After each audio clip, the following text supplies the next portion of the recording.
Thank you. Okay. Magandang tanghali sa inyo lahat, mga kababayan. At unahin ko muna ang aking pagpapasalamat. Una po, ang pagpapasalamat ko sa inyo lahat sa inyong pagdalo sa aming paanyaya na tayo ay magsalita, magpahayag ng ating mga nararamdaman tungkol sa kaso ni dating Pangulong Rodrigo Duterte. Maraming salamat sa oras ninyo. Napakainit. Pilipino lang ang gumagamit ng payong dito sa Hague. Alam niyo, kanina gusto ko na talaga, naglalakad ako, gusto ko na talaga maggamit ng payong. Do it! Do it! Kaso, kaso, naisip ko, baka i-report nila ako sa pulis. Bakit ito siya gumagamit ng payong? Say I'm Filipina. Hindi ko din maintindihan bakit hindi sila gumagamit ng payong. Naiintindihan ko bakit tayo gumagamit ng payong. Dahil ang payong para sa ulan at sa init. Pero ayaw nilang gumamit ng payong.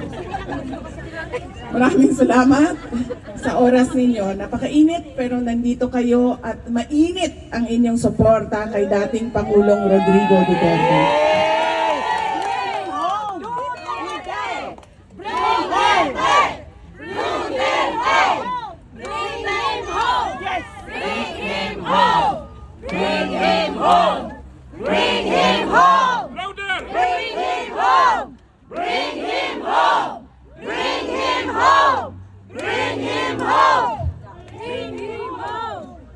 Ang susunod na pagpapasalamat ko ay sa Filipino community dito sa Den Haag, sa Hague. Nagpapasalamat ako sa kanila dahil sila yung hiningan ko ng tulong para mabuo yung pagtitipon natin ngayong araw na ito.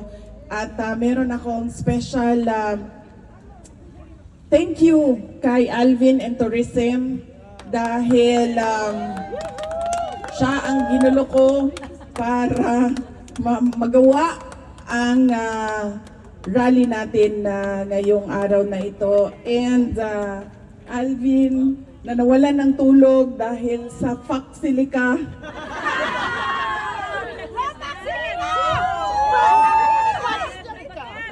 Alvin, if they cannot respect a no comment, you should not lose sleep over it. That is their problem. That is not your problem. Yes!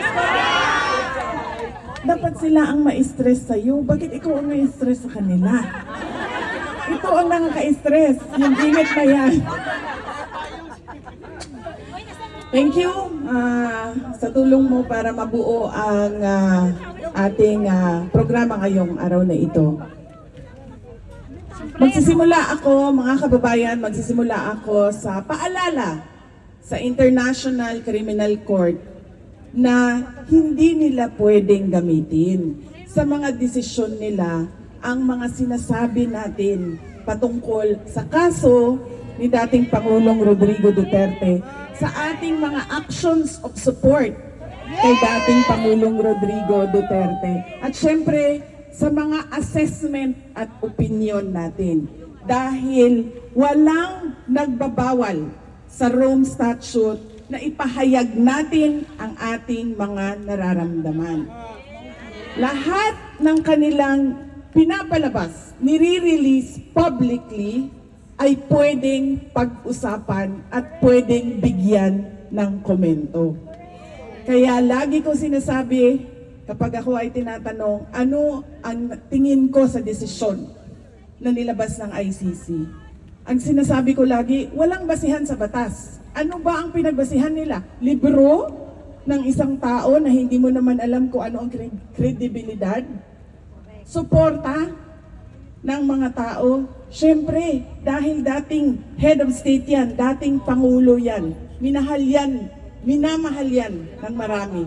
Siyempre, meron talaga tayong ipapakita na suporta. ako, anak, kapamilya, syempre, magagalit ako sa ginawa sa aking ama at sa isang Pilipino na ninakaw, kinuha, kinidnap doon sa Pilipinas para ihatid diyan sa ICC. Let us start in the year 2017. In 2017, a lawyer submitted a communication to the International Criminal Court. And this was supplemented by a communication by former Senator Trillanes and another person. That was in 2017. In 2018, the court took it under consideration. Between 2017 until 2021, there was an investigation, no investigation, put on hold. Let us start first with the complainant. Who is Trillanes? Trillanes is the person behind the Oakwood Mutiny and the Manila Peninsula Siege, which was against who? It was against President Gloria Macapagal Arroyo. Trillanes stood on the platform of anti-corruption against Arroyo. We do not know the dealings, the negotiations behind the mutiny and the siege. That is not discussed publicly. When did we next see Trillanes? We saw him next in the Jejomar Binay attack. Vice President Binay was a candidate, a presumptive candidate for the 2016 election. And then what did he do? He attacked Vice President Binay on the platform of anti-corruption. But you must remember, he never attacked President Aquino on the platform of anti-corruption. And you remember the DAP, the pork barrel scam of the Aquino administration. And where was Trillanes then? Quiet. Because we do not know how much, where, how, when the negotiations happened. When did you see him again? Trillanes, hear about him again. You heard about him in 2016 because President Duterte was the front runner. In April 2016, President Duterte was already the front runner of the presidential elections. Everyone forgot about Mar Rojas, the candidate of Trillanes. Everyone was focused on Rodrigo Duterte, including Trillanes. This was the first time you heard about EJK, DDS, bank accounts, billions in the bank accounts. This was in 2016. In 2017, he filed the communication in ICC. And if you can remember, President Duterte never did anything against Trillanes, against the witnesses of Trillanes during the Senate hearing. He presented Matobato, he presented Las Cañas, and he claimed so many things about the Davao Death Squad. And what did President Duterte do? He told everyone, pabayaan nyo yan. It is his right to speak. It is his freedom to talk about the Davao Death Squad. Ma'am, So that is- payungan ka muna, ma'am. Okay na ng payong, sir. Ay, ma'am. Sorry, ma'am. Ako magpayong, be. May panyo ako, ma'am. Tissue na lang. So that was Trillanes. That is Trillanes. Ano na kasi yung ano? Against Gloria Arroyo, anti-corruption. Against Binay, anti-corruption. Against Rodrigo Duterte, anti-corruption. EJK. But do you hear him speak of anti-corruption when it comes to President Aquino and President Marcos?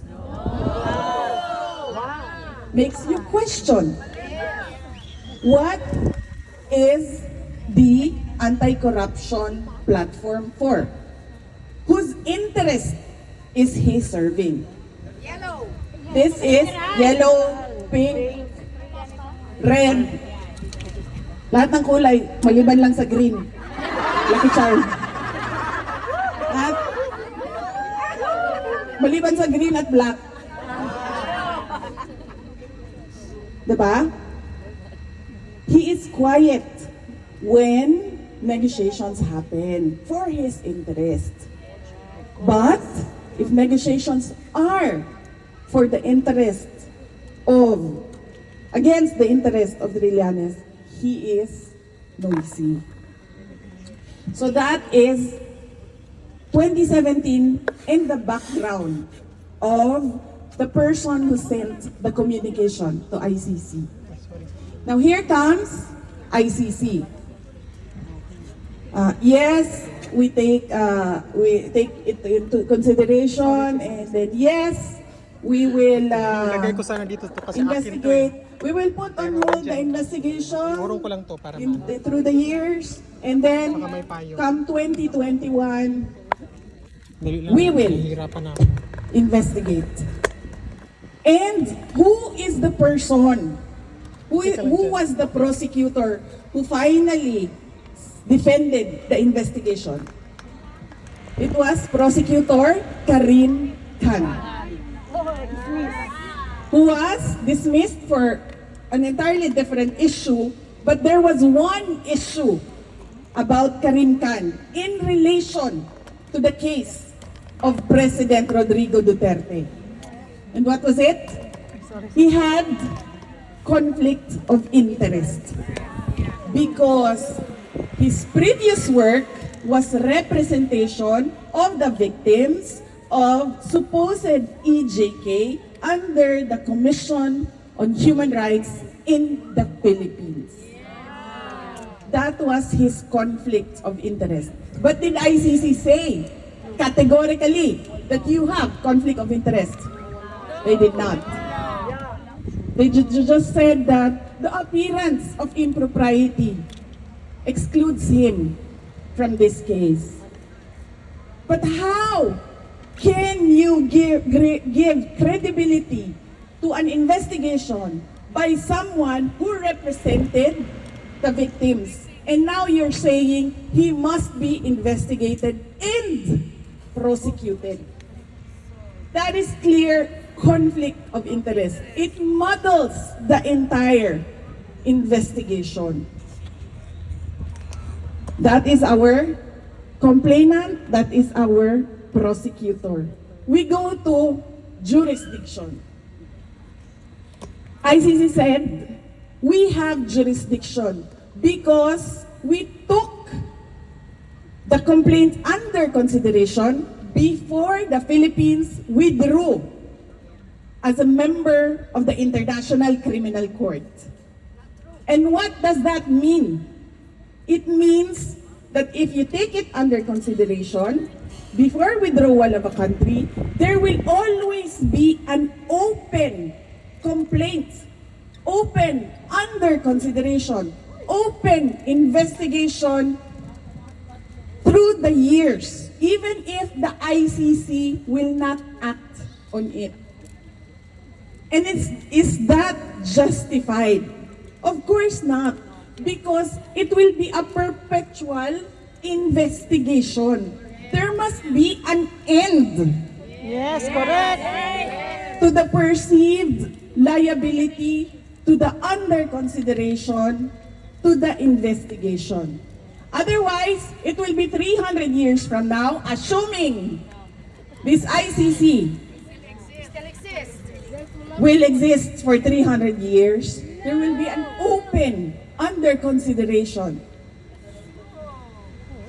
complaint, communication inside the ICC. That is what the countries who are withdrawing now from the ICC should watch out.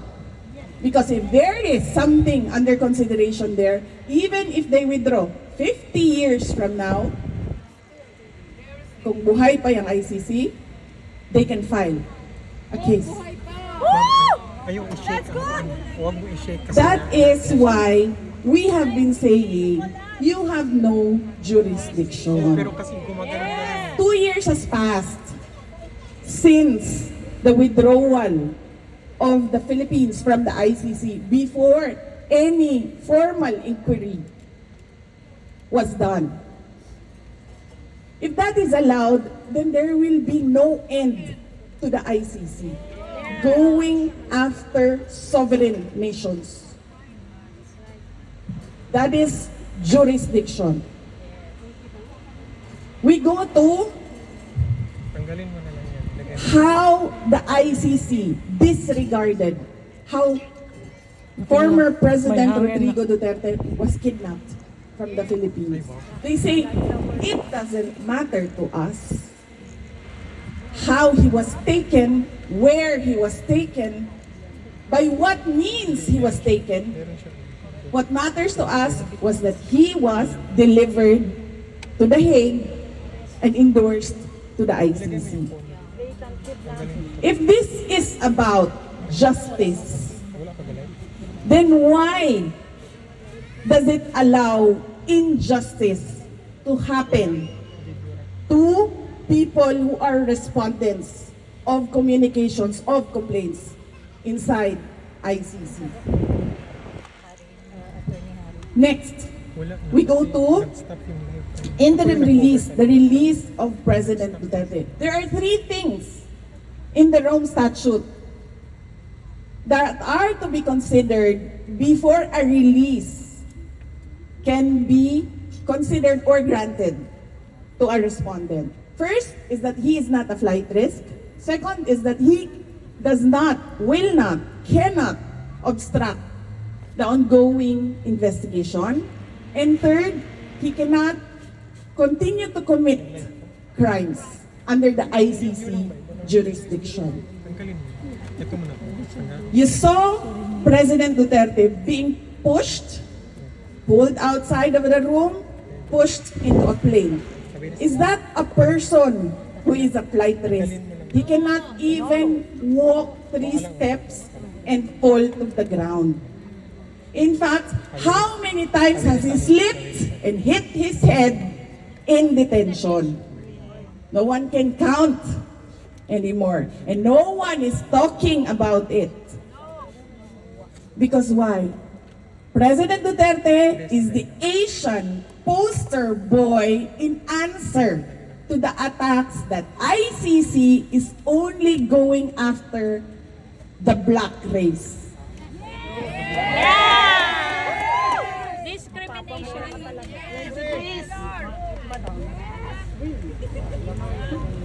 He is a flight risk because of the support of the Filipinos around the world. Is that an assessment, a correct measure of a flight risk? No. Second, he will cannot continue to interfere or obstruct any investigation. The investigation started when? When he was president. The witnesses, Matubato, Las Cañas, when? When he was president. And what did he do? Nothing at all. He allowed the ICC to say whatever it wants, to do whatever it wants, even when he was president. When he was former president, I told him, the ICC is doing an investigation. The investigators are coming in and out of the country. We have proof of immigration records. And what did he say to me? Pasagdi na sila. Di na sila pwede manghilabot sa ato ang nasod. Pasagdi na sila magsulod gawas dinhi sa ato ang nasod.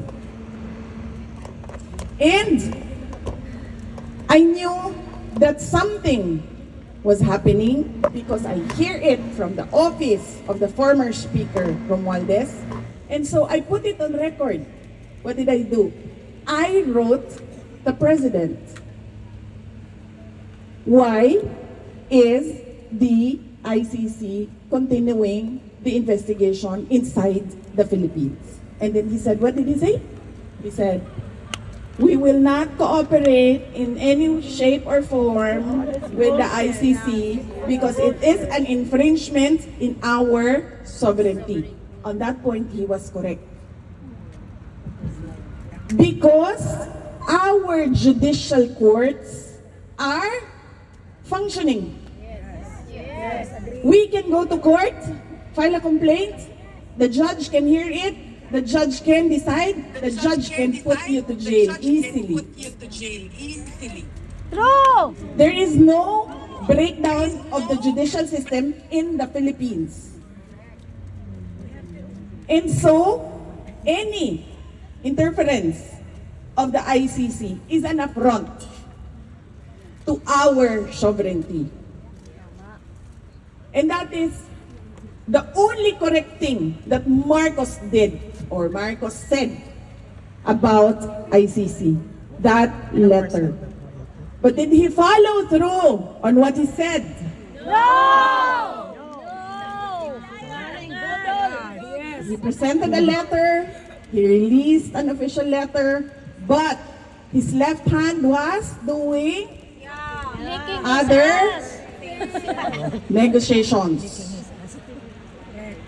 He was doing exactly the opposite of his letter. He was allowing the investigation to happen, supported by the House of Representatives and Antonio Trillanes.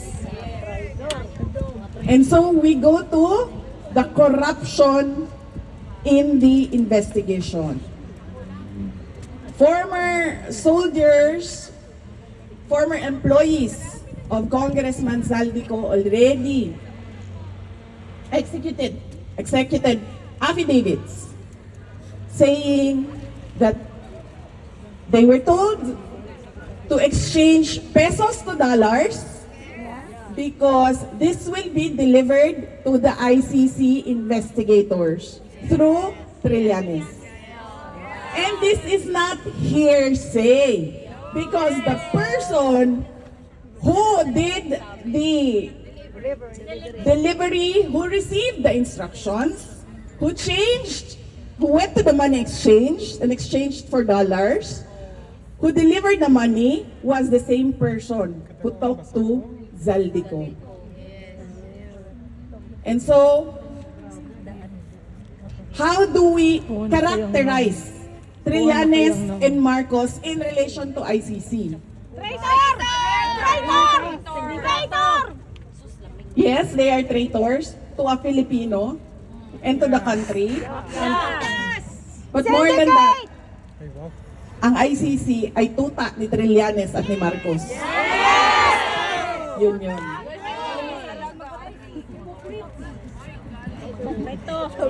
Because the ICC has no other case except for the case of President Rodrigo Duterte. And they found what? And they found Money! Marcos, Trillanes, and money in the Philippine case. Shame on ICC. Maleta ang Maleta, shut the fuck up! pinag-uusapan dito. So where is the justice in all this? There is no justice for the Philippines, there is no justice for the Filipinos, and there is no justice for former President Rodrigo Duterte. Sacrificial lamb. That is true, ma'am. He's the poster boy right now of ICC. The one and only. Oh, we have an Asian now. We're done with the blacks. Let's go to the Asians. Yumaman na To sila. hell with the whites. We cannot go after them. Correct. Let's go after this one person who was delivered by Marcos to us.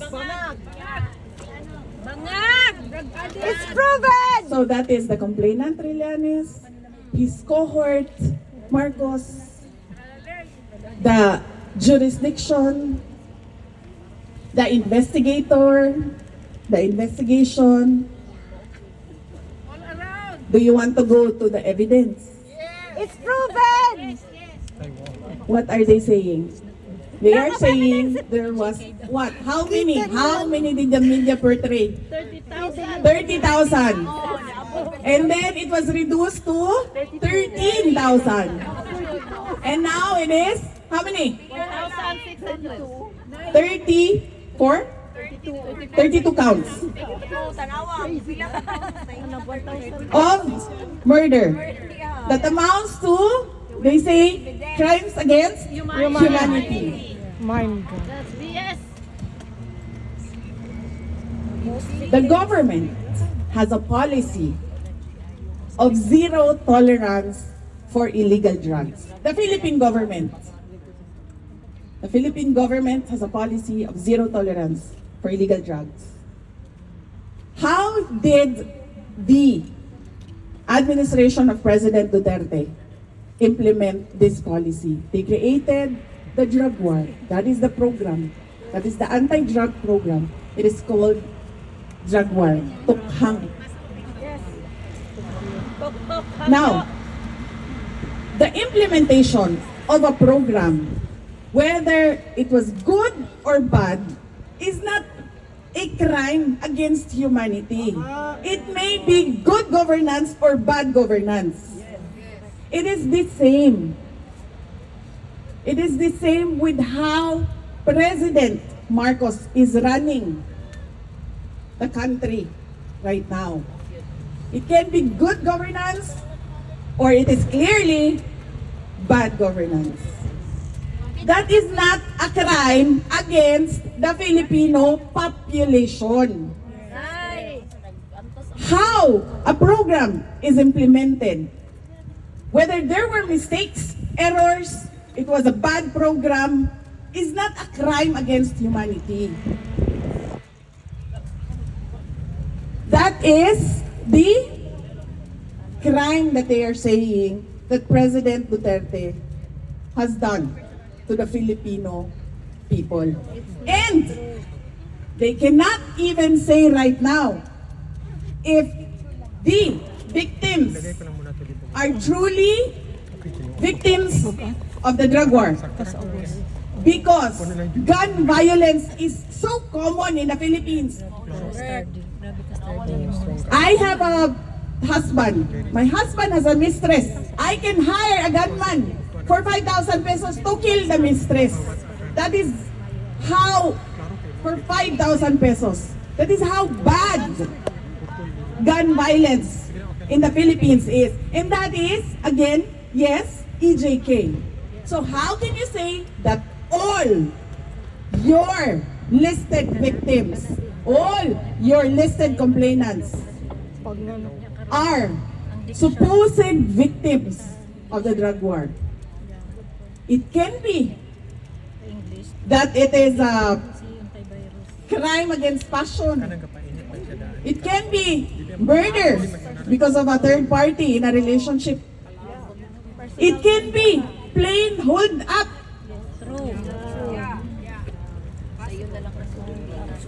So how can they say now that all the victims there are victims They cannot place of the anything. drug war That's that is right. supposed to be a crime against humanity? Wala kasing mailagay. So that is the crime. Sisikat talaga to Improvise. And Geraldine. What are they doing right now? This is 1 year past the day President Duterte arrived in The Hague. How many years? How many? 1 year and 1 year and 4 months. And nothing has happened in the case. It is an unjust delay and unjust detention of President Rodrigo Duterte. Mainly because he does not pose a flight risk. He will never impede, obstruct any investigation. We saw that already when he was president, when he was not president. And third, he will not continue to commit crimes kuno. Because that was a program during his administration, an implementation of a policy by government. How can an implementation of a policy by government be a crime against humanity?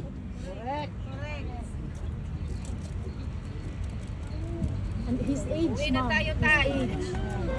That is Payungan niyo si ma'am. the ICC Wala na, okay na siya. and the case of Rodrigo Roa Duterte.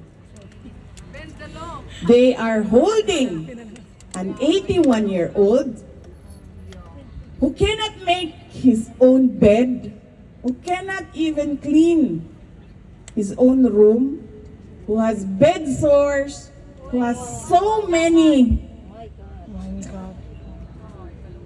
aches and pains because of old age. For who? For the reputation of ICC?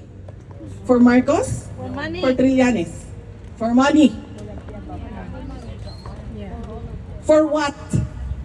For whose interest is the ICC serving now? Money. Money. Money. That is the case of Rodrigo Roa Duterte. He should be released, and he should be released immediately. Yes! Bring him home! Bring him justice in the Philippines, not here! Ma'am. It should be justice in the Philippines, not here! Uy, sikatan na ni Yes, Geraldine. that is true. Wala naman tayong Geraldine. If we want to go after supposed EJK, supposed murders, we can easily file it in Philippine courts.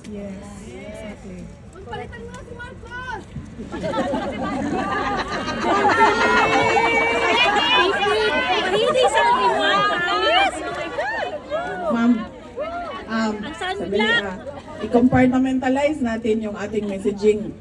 Today is about ICC. Yung sa London is about the country.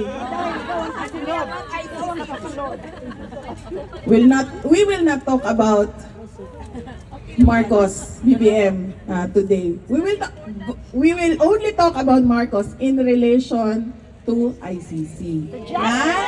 Tuta ni Marcos. Bakit ko nasabi na tuta ni Marcos? Wala na tayong pera! Kasi sumusunod sino yon? Sumusunod sila kay Trillanes at Marcos. At hindi lang yan. Pinapanindigan pa nila yung kanilang pagsunod kay Marcos at kay Trillanes. And so, this is not about justice. This is about politics in the Philippines. Because who was the first to be sent to detention?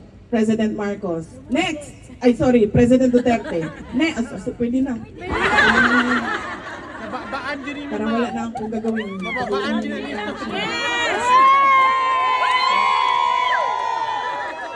President Duterte. Who was next? Sato. Sato. Next. Marcoleta.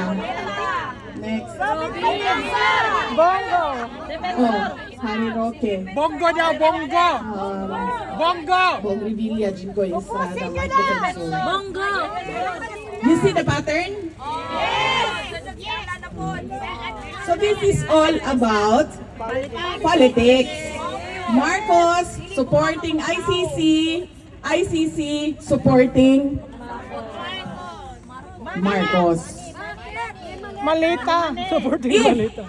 the ICC right now is fighting for its life because America, the United States, and its powerful allies are going after ICC.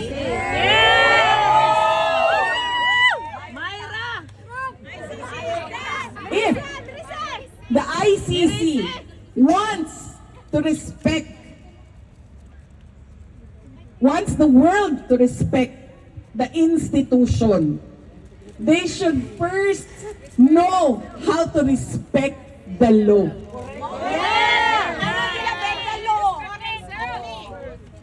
Because this is a time in the history of the world where the motto of institutions is Bend the law. Bend the law for your Kaluko-luko. interest and for the interest of your allies. Mga kababayan, ang lahat ng ginagawa natin ay para sa Diyos, sa bayan, at para sa bawat pamilyang Pilipino.